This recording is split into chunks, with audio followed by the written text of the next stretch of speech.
ขันนกมันจะมากินเลยตอนนี้ กินทำไมตอนนี้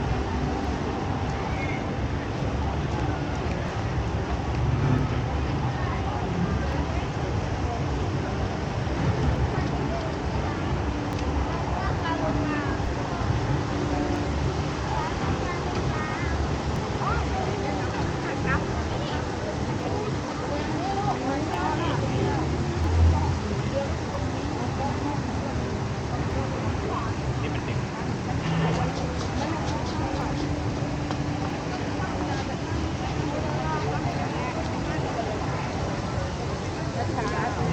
น้ำค่ะ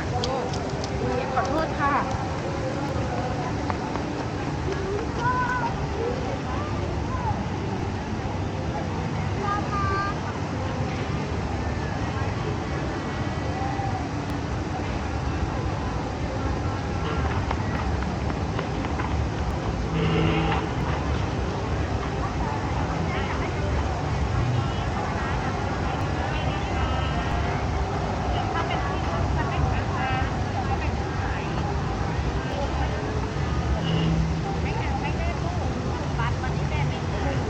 แต่นะครับน้ำแต่แล้วผมนะครับ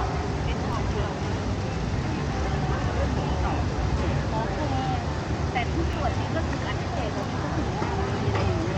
ก็เปลี่ยนเขาก็เอา ยังแข็งแรงอยู่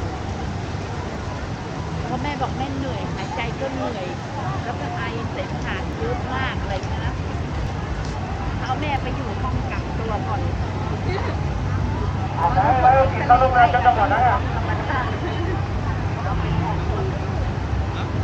ก็นั่งอยู่แล้วเสียงมันออกมาแล้วไปดูสิมันออกแม่นั่ง ไปโอเคนะครับไปรู้ตัวไปด้วย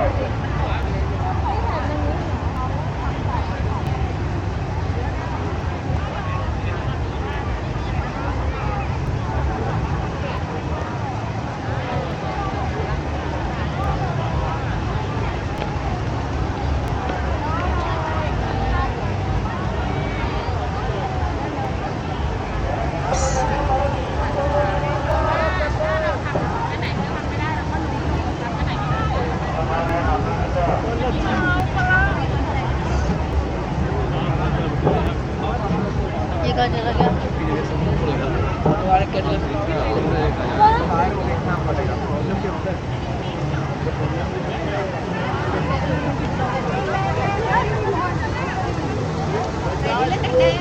kaya na ng bayro.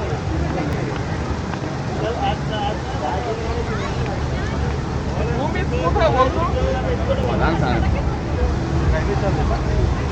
아까운데